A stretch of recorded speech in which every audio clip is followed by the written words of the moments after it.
Hello， 大家好，我係 Scott， 今日嚟到呢個地方叫裕港灣喺新蒲崗 Mikiki。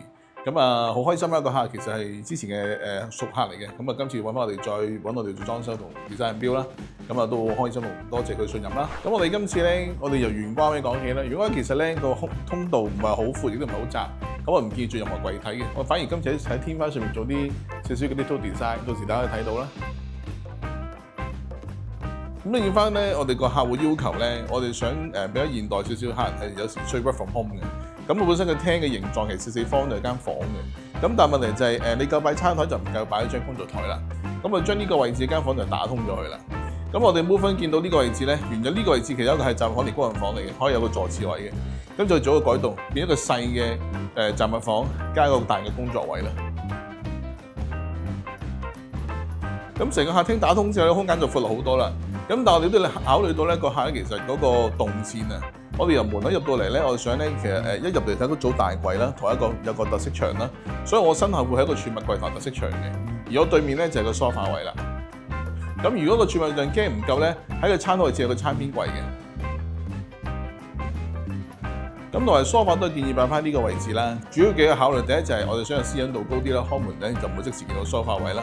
第二就係個景觀個方向會好睇啲，採光度都舒服啲咁樣。咁原本都有間房嘅雜物房啦，咁我哋拆通晒之後，見到其實成個天花嘅佈局啦，有啲風硬喉啦，有啲去水喉啊、來水喉之類啦。咁其實係好多時候做設計咧，係出圖嘅時候考慮唔到嘅就係拆通就見到成大畫面咯。咁呢顯示咩位置咧？我哋就個廳度呢個原本冷氣機呢個位置擺呢個位置中間凹咗落去咯，咁呢個平面會靚好多嘅。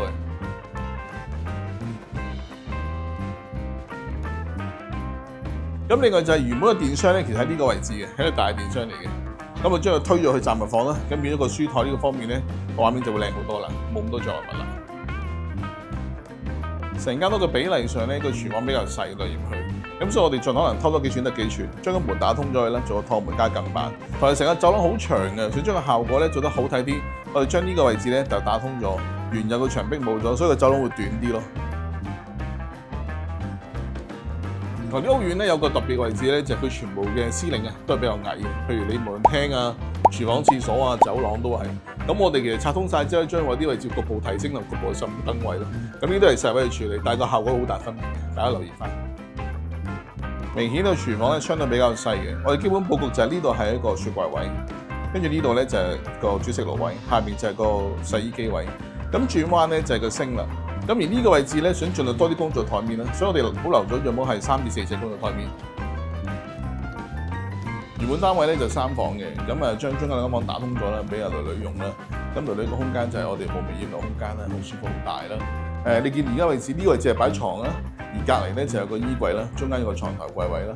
咁佢個書台咧就喺窗台呢個位置嘅，所以佢呢個 area 都係好空曠、好闊落嘅。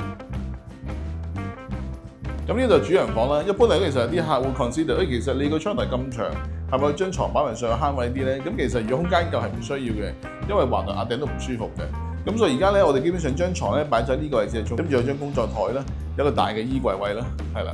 咁呢度都有幾好嘅間隔嚟嘅，因為佢個廁所門係唔喺個房裏面嘅。